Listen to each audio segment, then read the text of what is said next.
Mahiya naman kayo sa inyong kapwa Pilipino. Binastos pa nila ako.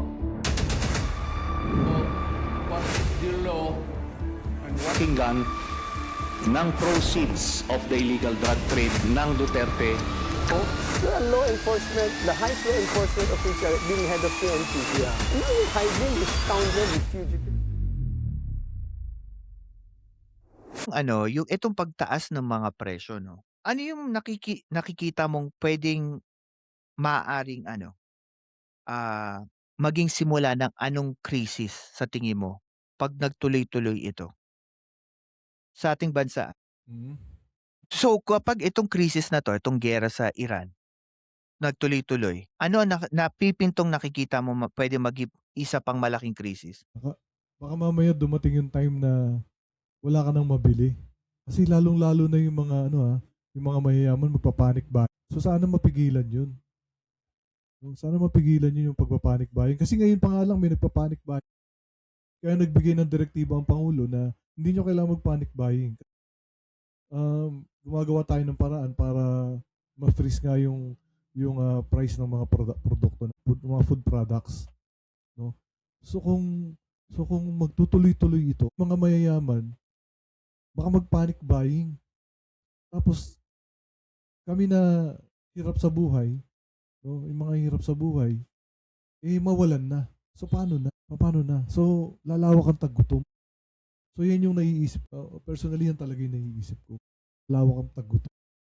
Lalong-lalo yung mga nasa laylayan na yung nakatira sa mga remote na lugar, may mga tanim yung, paano yung wala talaga, na walang lupa, nangungupahan lang, paano na yun? Ano kaya ang magandang magagawa ng gobyerno natin para sa mga para dito? At saka hindi rin biro yun, Mags, kasi lumalagay na kapagka gano'n ang nangyari ng presyo. Kasi kung mataas ang demand, mababa ang supply, naku po, lahat ata tataas. Yes, sa mga mayayaman walang problema yan at tumaas pa yan. Mhm. Pero sa mga simpleng tao, sa mga sangkahig, di ba? Yun yung kawawa. My goodness. Hindi ko talaga ma-imagine yan.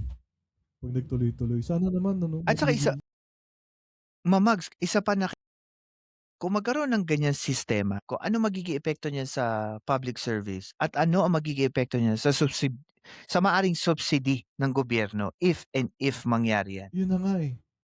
Kaya pa bang i-sustain? Kaya pa bang mag-subsidize ng... Baka hindi na eh. Baka hindi na din. Kasi nga, ngayon pa lang may subsidize na tayo eh. Yung mga sa transportation, yung mga tricycle driver, meron na eh. At yung mga talagang yung mga naghihirap yata, binibigyan din ng DSWD. Yung mga talagang walang-wala. Financial aid. Yes, so financial aid, binibigyan din. So, paano na in the future? Wala nang pagkunan. Wala naman Well, Mags, sinasabi nila they probably gonna ask for World Bank na maaring mangutang. Hindi nga, itong problema, Billy. May pera ka. Paano kung wala ka na mabili? Paano kung wala na supply? Yun din, i-import tayo ng bigas. Kasi nga, kulang ang supply dito sa Pilipinas. Nag-i-import tayo ng bawang, iba pang produkto, essentials, di ba? Paano na? Alam mo, Mags, isa pa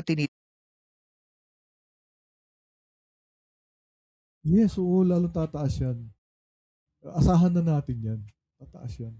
My goodness, mga Pilipino talagang naghihirap. kasi para lumalagay yung pera mo, wala nang halaga, no? Kahit anong pilit mo, no?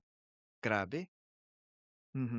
Sa pagkontrol ng langis ng gobyerno, tama po ba sa tingin ninyo na kinontrol ito ng gobyerno sa paraan ng mga emergency powers ng Pangulo, bigay ng batas ng Kongreso sa Pangulo to control the price of oil sa paraan ng pagsasubsidy? Ako napanood ko si Attorney Ben. Agree ako dun sa kanya. Pag-control ng langis hindi talaga tama.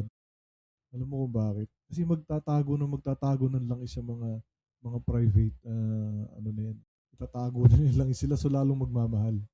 Tama yun mangyayari. Ngayon, kung hindi mo yan i-control, may competition eh. Di ba? Competition eh. Pero kung sinasabing band-aid solution, okay ka lang for short term. Band-aid solution. Ang problema kasi diyan pagka short term, paano kung matapos na yung short term at nandiyan pa rin yung war? Biglang tatalon ang presyo. Especially, ito pa mahirap, especially na tagasalo ng epek, wala Yes. tayong kontrol sa kung anong ginagawa ng Amerika at Israel. Hindi hindi mo naman puwedeng stop.